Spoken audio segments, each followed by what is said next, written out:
Hello, everyone, and welcome to RevMD Sex Bites podcast with me, your host, Dr. Deborah Durst, and my co-host, Faraday. Hey guys, Faraday Golombieski, nurse practitioner here at Revitalize MD, and today we have a special guest with us, and I'll let him introduce himself. Hello there. I'm George Ibrahim at Biltmore Restorative Medicine in Asheville, North Carolina. Dr. Ibrahim is with Asheville Restorative, right? So that you know, and again, we've been friends for a long time now, and he does a very similar business, and we both do sexual wellness. So that's what we're going to talk about today. We have a great podcast, but I want to, again, kind of prompt you to like and subscribe early.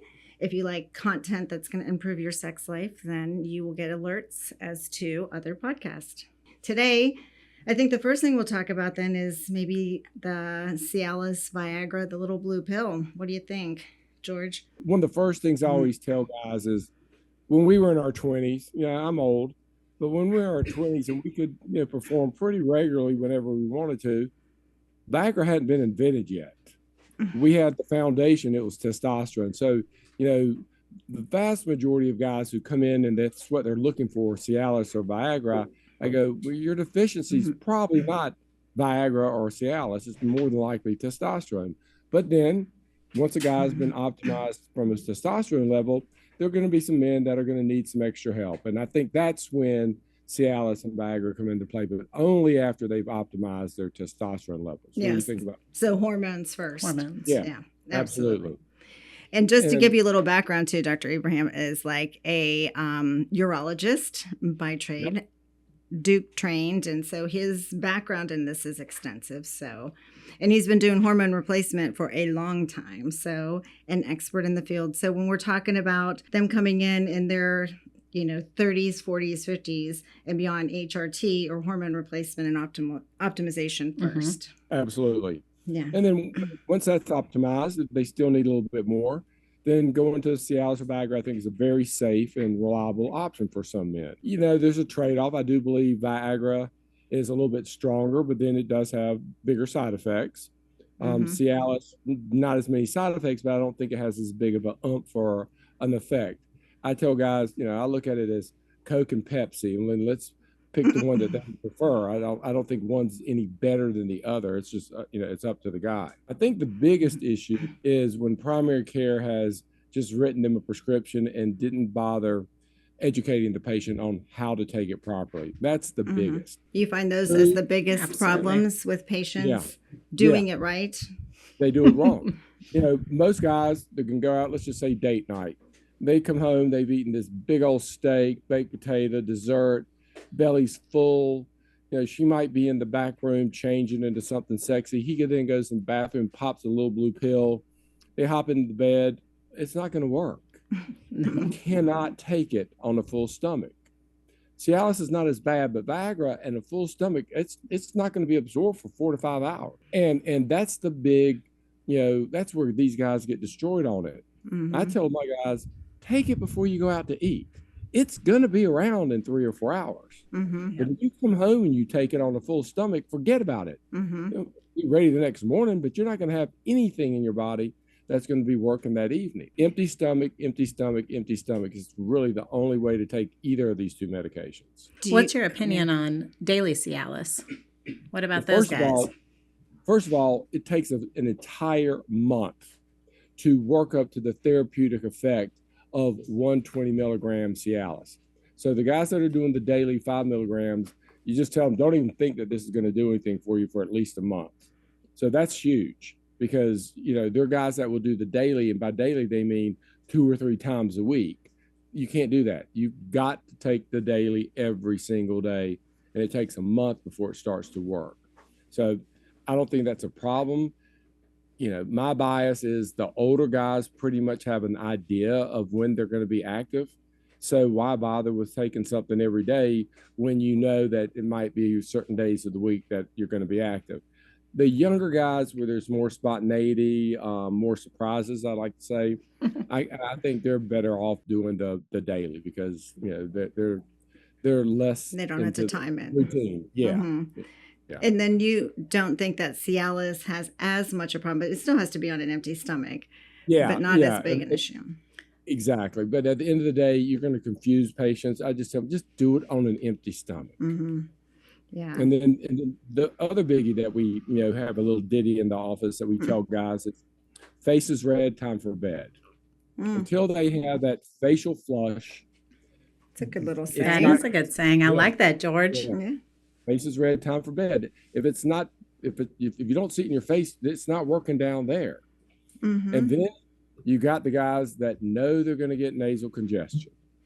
I mean, I've seen this happen more often than you can shake a stick at.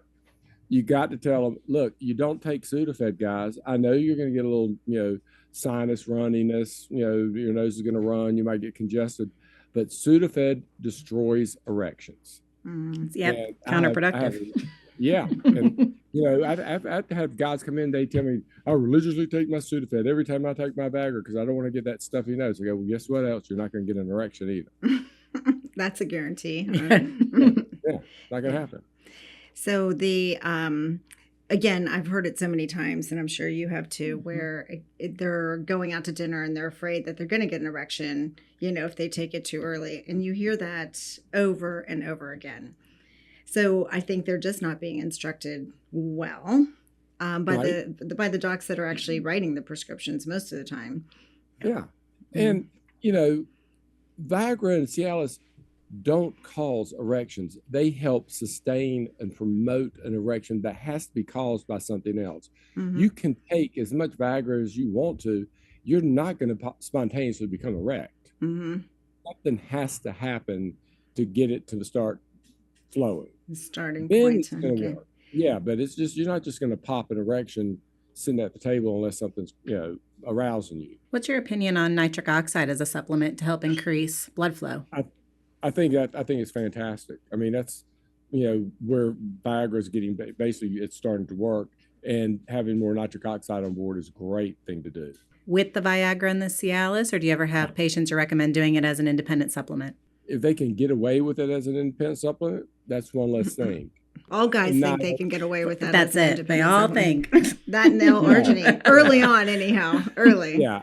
First I steps. definitely think it helps Viagra and Cialis work. They're not really that bad off at all if that's all they need is a little bit of nitric oxide, in Correct. the beginning. Well, and so we ended up recently looking, and I don't know if you and I spoke since, at Berkeley Life. It's a nitric oxide supplement. Yeah. And where it has all the nitrates necessary for the conversion and the enzyme to work, which was great too. And they have little strips. So I don't know if we'd ever, the little strips you can test to see where your nitrate level is. And then you actually take a couple of the capsules and you can retest.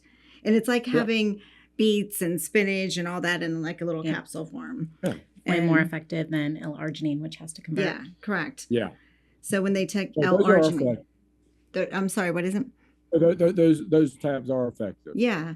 Well, and we recently did have a compounding pharmacist, and I don't know, again, if we spoke about the combination, but Tim was the one that brought us the Berkeley Life product, just saying, again, he sees a lot more of the PD5 inhibitors, Cialis, Viagra work with it.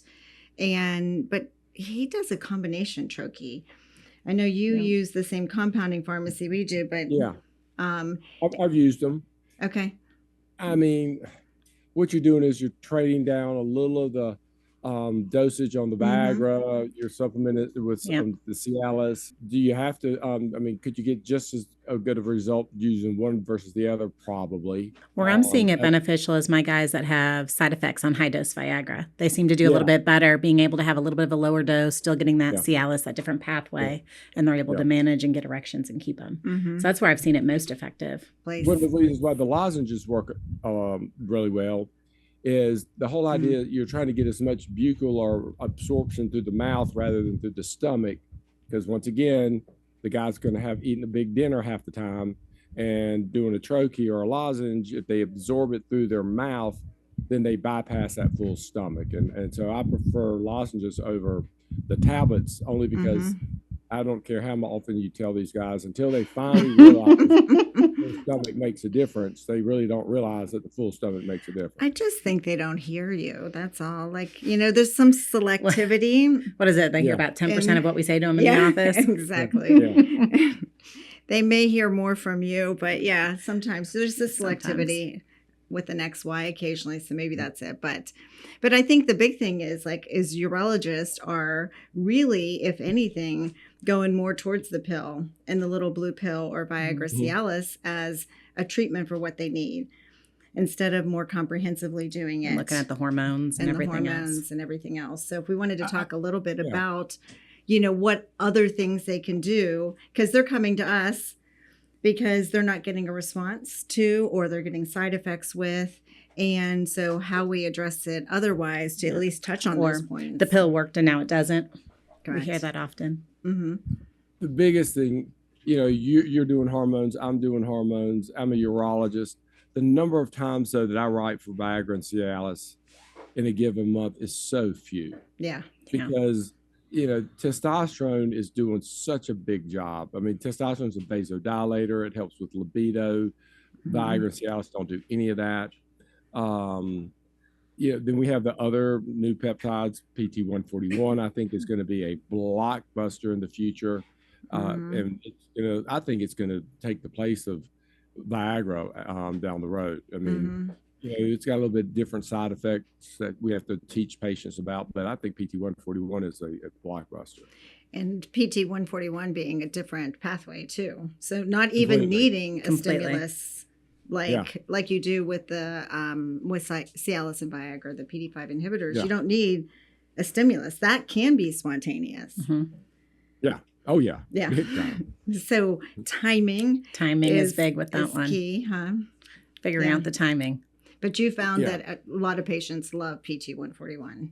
They do. I mean, we have a pretty nice protocol that maps out how to begin adjusting the dose and monitoring the time to effect, because it is so variable, and the podcast is not the place to get into it. But the thing about PT141 is that is not take two and call me in the morning. Everybody's no, correct.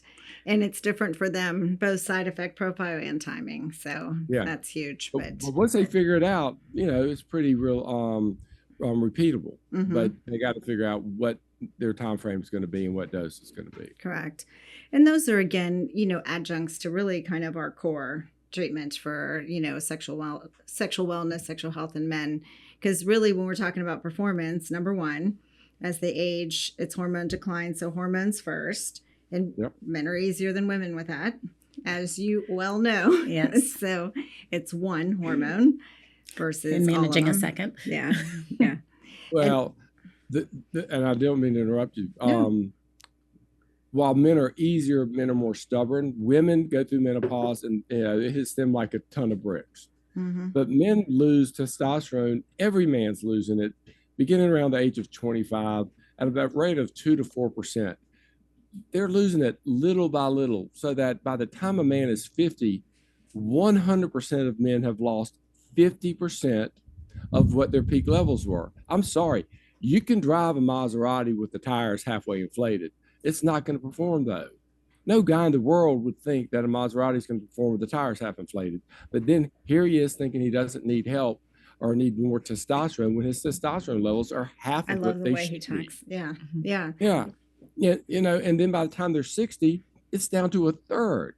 And, if you can get these guys to realize, I don't care how virile they think they are, they're still a third of what they were when they were in their 20s if they're 60 years old. Period. Every man. You're right. Very stubborn, because we have guys in front of us coming in for evaluation and they're like, well, I don't have a problem. I don't really know why I'm here. It's all right. The wife or partner brings them in and they're sitting in front of us with like all the good marks. All of them. And they're like, I'm totally fine. I'm like, all right, we'll just get blood. We'll go from there. You go through the symptoms of andropause, and the number one thing I always have on the slide is fall asleep after dinner, and that woman, elbows and points to the slide, and you are. Tired all the time. Or every single one of those are you. Well, and then again, like when they'll go through like 2 or 3 people by the time they get to Faraday or I in the back, and everything's perft. And they come back and they're like, they don't have anything wrong. And there's nothing wrong with them. I'm like, well, they're here. There's something wrong. And it's I agree with you. Like, again, they're more denial, than a woman is, for sure. I mean, I think women can be there too, but they're not in front of us when they're denying. they're in front of us because they want help. And men are still somewhat denying. You got to kind of slowly open that conversation a little more with them. They're not always willing to, even when the partner brings them in. But so then the hormone is one of them. And I love that, again, and I love when they ask us also, if everything, if this will fix everything, whether it's the hormones or the gains, wave, and P-shot, which we'll just touch on. I'm like, the only guarantee is really that everything's going to get worse with time, if not addressed, right? Yeah, that's Absolutely. exactly. Yeah. You know how this plays out in the end if they let it go. And it's harder to treat the 60-year-old house with no maintenance over 60 years, right? Yeah. And they didn't know we could do it before. But again, so the urologists and traditional doctors are only offering them prescription, Cialis, Viagra, right? Really not offering anything else. No, we hear so often, well, my doc said my testosterone levels are normal. Well, that scale's 264 to 916 if you look at LabCorp. I mean, who doesn't fit in that? Just about every man. What is your response to that usually, George? Well, my response, first of all, I go, where does it say normal on this lab? It says reference interval. Yeah. And like you said, 216 is at 2.5 percentile, and 924, or whatever the high number is at 97.5 percentile. Exactly. And this is taken from an average of men who are aged 19 to 39. I'm sorry, but most of our men are a little bit older than that. Yeah. So it has nothing to do with it. And I just tell them, I don't care what that number says. If you're 60 years old, it's a third of what it was when you were 25. Just because it falls between 2.5%. What man would drive his car with 2.5% of the oil in the crankcase? No, nobody's going to. Because it's going to blow. Yeah. But they think that, well, it's normal. No, it doesn't say normal. It just doesn't say L or low, which happens below 2.5 percentile. So, I hate that reference range there because too many. I just mark it out. Yeah. I say ignore that. Yeah. Ignore it. But again, that's like the most common thing. Like, I'm tested and, everything's normal. They're 70. My doc said I'm normal. My doc said I'm normal and gave me Viagra, but I'm still having issues. Yeah, because we're not normal.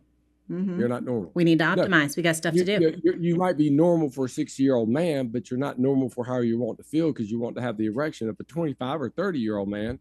And that's not going to happen with the testosterone level that's in the dirt. I love it.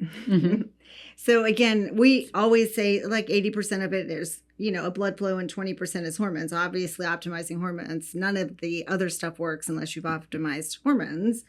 But again, so blood flow, gains, wave, and P-shot, if you want to just touch on, just so they know there's a more comprehensive treatment available besides the little blue pill, which is what they think. Yeah. Well, so testosterone works, not just on the libido level, but is a vasodilator. So it is increasing blood flow as well as doing a lot of the other stuff, especially the mental aspect of it all. Gains wave, acoustic wave treatment, I think is just fantastic. It's non-invasive. Men, that means it doesn't hurt. It's a way of delivering a sound wave basically to the penis that I can't tell you the mechanism, but it actually will increase the blood flow, and it begins to work oftentimes after the very first treatment. Most guys will need a series of treatments depending on what kind of symptoms that they have. And then, of course, maintenance, like, painting a house. It takes a lot of coats in the beginning, but your house is not going to stay pretty and painted unless you keep it up every, so often. So they do need to do that. I'll let you talk either as little or as much about gains as you want to. It's up to you. Well, I think as long as that, the primary care doctors, urologists are not talking about it. So I think that a lot of men that are tuning into this, or even women that are looking for solutions for their spouse, are wanting to hear that there's other options because that's the only thing presented to them. And you really have to approach somebody that specializes in sexual wellness for men, somebody like Dr. Ibrahim in Asheville, RMD here in Knoxville, or somebody trusted, which there's a gains wave directory, there's, P-shot, O-shot directory. There's ways to find those providers in a local area, but again, where you can travel to a place that has them. And I think the combinations are key.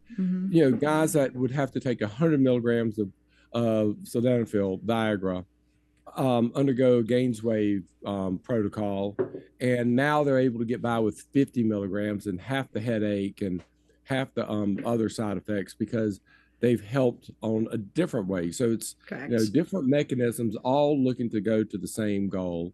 Increased which blood is- flow, better Absolutely. erections. Huh? Yeah. Yeah. Yeah. And then, so P shot, just so that we are. So P-shot, I'll let you do the explanation of that, what that is. Yeah. So Gainswave again is basically working on the blood vessels and tissue and telling it it's injured and using acoustic shock wave to, basically say it's injured and get repair, increase blood flow and better erections. And then P-shot works with it. And we always use it in combination. There's some exceptions, but usually we're recommending it in combination. And we're drawing your own blood and getting PRP and then injecting that PRP or growth factors, platelets. Sorry, PRP is platelet-rich plasma. Platelets have growth factors, re-injecting them in to get growth in an area, stimulate repair. So blood vessels, nerves, collagen, elastin, all that. So better erections, better blood flow again. And they augment each other. Absolutely. They all- The in end game fact- is regeneration. Yeah.